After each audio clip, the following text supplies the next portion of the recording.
Hello everyone, I am Anil Kumar. I am a research scholar at India-based Neutron Observatory, INO. Currently I am doing my research at Institute of Physics, Bhubaneswar. In Invisible Workshop 2021, I am going to present a poster whose ID is 266. The topic of my poster is a new approach to probe non-standard interaction in atmospheric neutrino experiment, which is based on this paper which is published in JHEP, and this is the archive number. My collaborators are Dr. Amina Khatun, Professor Sanjeev Kumar Agrawala, Professor Amol Dighe. So, ICAL at INO is a 50 kiloton magnetized iron calorimeter detector at the proposed India-based Neutron Observatory, INO. INO is going to be built at Bodhi West Hills in Theni district in Tamil Nadu, India. The aim of INO is to determine mass ordering and precise determination of the neutrino oscillation parameters related to atmospheric sector. The source of neutrinos are atmospheric neutrinos and antineutrinos in the multi-GeV range of energy over a wide range of baselines. The unique characteristic about the ICAL detector is that it can distinguish the charge of muon. So, using this charge identification capability, ICAL can distinguish mu minus and mu plus, and hence nu mu and nu mu bar, which are the parent particles. The ICAL can detect muons in the energy range of 1 to 25 GeV, and it has a very good energy resolution of about 10% for muons. ICAL has access to very large baseline of 15 to 12,000 kilometers, and it has a very good zenith angle resolution of about 1 degrees. The more details can be found in this white paper on INO. So, in this work we are going to use oscillation dip and valley concept in nu mu survival probability. So, if you look at the muon neutrino survival probability, it can be written as this formula in a simple 2 flavor picture. So, it has 1 minus sin square 2 theta 2 3 into sin square delta m square L by 4E. So, we can see that this p nu mu to nu mu becomes 0 when the argument of sin becomes pi by 2. So, when sin maximizes, this p nu mu to nu mu becomes 0. So, this first oscillation minima when p nu mu to nu mu is 0, this results in oscillation dip in L by E. So, if we plot p nu mu to nu mu as a function of L by E, we will observe a oscillation dip, and if we plot in a L comma E plane, then we will observe an oscillation valley.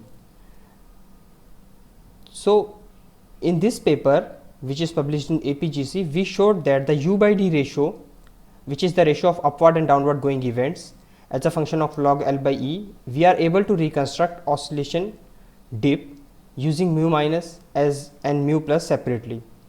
So, we can say U by D ratio is the good proxy for nu mu survival probability. The benefit of U by D is that U by D ratio automatically cancels most of the systematic uncertainties. But in our approach, we will show that we have explicitly taken care the variation of over oscillation parameter and the systematics. The U by D ratio is defined as this, where upward going events are divided by the downward going events for a particular energy and the cos theta of reconstructed muon.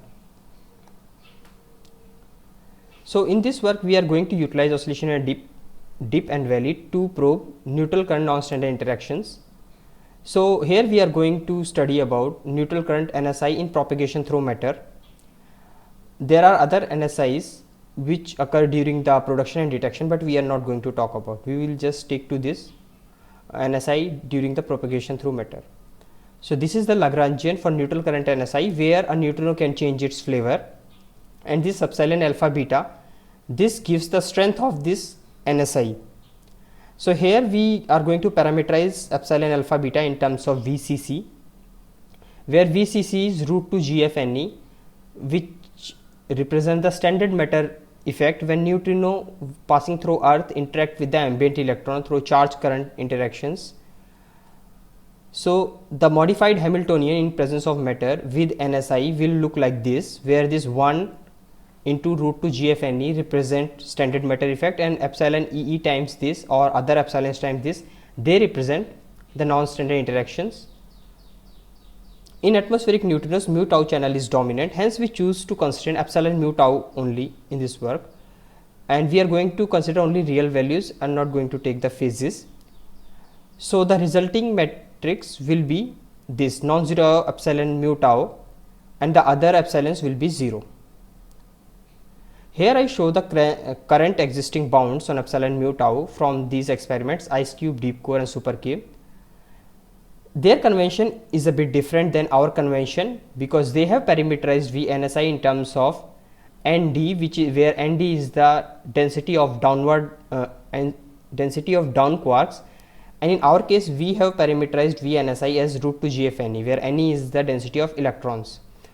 Since number of down quark is 3 times Ne, so we have converted their epsilon mu tilde to our epsilon mu tau by multiplying with 3. So these are the bounds in our conventions. So we can see that ice cube and deep core, they put roughly bound of around 2%, and super K put a bound of around 3%. So let's see how much our method is going to give the bounds on epsilon mu tau. So in our method we are going to simulate events at ICAL. So first we generate unoscillated neutrino events using nuance for ICAL geometry. We use neutrino flux at the INO site.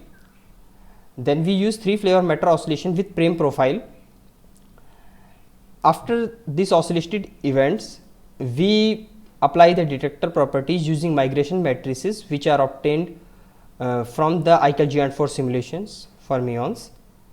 In this work we are going to use the ratio of upward going and downward going reconstructed muon events, and these are the oscillation parameters which we are going to use in our analysis. So most importantly, sin squared theta 23 we are going to take as 0.5 and delta Cp we are going to take as 0 in this work. This work has been done with the normal mass ordering, but the same work can be done with the inverted mass ordering in the same fashion. But we are going to show results only with the NO. So here we show that this oscillation dip as a function of log L by E. So on the y-axis we have U by D ratio, on the x-axis we have log L by E of reconstructed muon. Here we show 3 curves. The black one is when there is no NSI, epsilon mu tau is 0. The red one is when epsilon mu tau is 0.1. The blue one when the epsilon mu tau is minus 0.1. In the left we show mu minus, right we show mu plus. So we are showing this plot for the 10-year data. So this solid curves are the ratio are the average or mean of 100 simulated sets, and this shaded region is the standard deviation obtained from those 100 sets. So here we can observe that with respect to this black curve, this both red and blue, they get shifted. So they are shifting in opposite directions. So this oscillation value is getting shift. So if we define D minus as the dip location for mu minus and D plus as the dip location for mu plus, then we observe that for a particular epsilon mu tau, let's say for 0.1, this red curve shift to the left, for mu minus it shift to the right. Same is true for blue. So what we observe is that the location of dip D minus and D plus depends upon the magnitude as well as the sign of epsilon mu tau. D minus and D plus shift in the opposite direction due to epsilon mu tau, and D minus and D plus shift in the same direction if we change delta m square 32. Hence, to get rid of this degeneracy over delta m square 32, we propose a new observable delta D, which is the difference of D minus and D plus, which depends on epsilon mu tau but is independent of delta m square 32. So here we calibrate epsilon mu tau with respect to delta D using 1000-year data as shown by these blue lines and blue stars. So what we observe is that epsilon mu tau is varying linearly with delta D. Next we obtain 90% confidence level bounds using multiple simulated sets of 10-year data as shown by these gray curves. So here we use 10-year data. So we show 2 kinds of gray curve, light gray and dark gray. So dark gray is when all the oscillation parameters are fixed and no systematics is included. The light gray band shows when we vary the oscillation parameters over these multiple simulated sets of 10-year data and also vary the systematics, which are shown here. So we observe that with fixed parameter no systematic we obtain around 2% bounds on epsilon mu tau, and with varied parameter with systematics we see there is not much deterioration and our result remains similar. So next we are going to explore the another way using oscillation valley. So here we show the oscillogram P nu mu to nu mu as a function of energy and cos theta of neutrino. So the middle column we show for epsilon mu tau equal to 0. In the left we have epsilon mu tau as minus 0.1, right we have epsilon mu tau as plus 0.1. The first top row is for neutrino, bottom row is for antineutrino. So we see that this is the oscillation valley where the P nu mu to nu mu becomes minimum around 0 or so.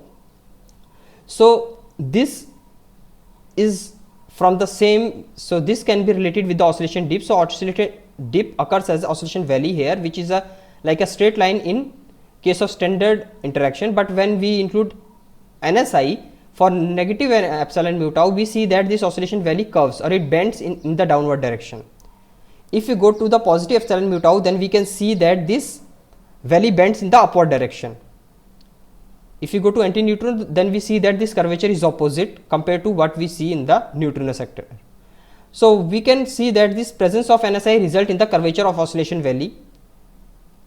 So if we are able to track this oscillation valley in our reconstructed data, then we should be able to put bound using oscillation valley. So here we show the U by D ratio as a function of energy and cos theta of reconstructed muons.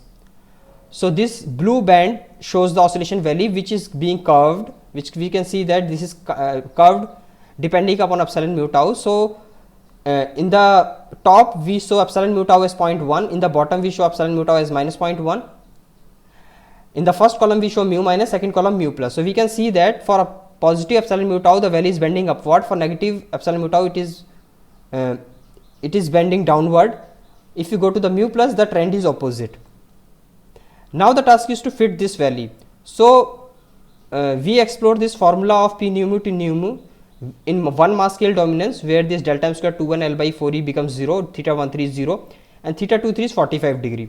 So we can see that this becomes a very simple formula, cos square L delta m square by 4 E plus epsilon mu tau into VCC. So inspired by this formula, we define our fitting function fx comma y equal to z naught plus n naught cos square m alpha x by y plus alpha x square. So here z naught, n naught, m alpha and alpha are the parameter whose value will be obtained after fitting this function f comma y to this u by d ratio. Here this parameter alpha, this is the measure of the curvature of oscillation valley. This is related with this epsilon mu tau. So if we are able to obtain this value on alpha, then we should be able to constrain epsilon mu tau. And after fitting this u by d ratio with this function f comma y, we obtain this white lines which show the contours for this fitted function at 0.4. So solid white line is for 0.4 and the dashed white line is for 0.5. So we can see that these white curves, they are bending, so they are able to nicely track the curvature of this oscillation valley for all these 4 cases. So next here we define two parameter, delta m alpha, which is the difference of m alpha minus m alpha plus, and delta alpha, which is the difference of alpha for mu minus and mu plus. So in the plane of delta m alpha and delta alpha, first we show the calibration curve using 1000-year Monte Carlo shown by this blue line and the blue circles. Inside the blue circle we show the color which is varying from pink to green. So this color variation shows the variation of epsilon mu tau, which is varying from minus 0.1 to plus 0.1 to minus 0.1. And these black star points are obtained using 10-year data sets. So first we fit this distribution of black points using a straight linear fit. So we obtain this red line which represent the major axis of this distribution. Then parallel to this red line we draw two black lines such that they contain 90% of the point inside them. So this gray band contain the 90% of this black points.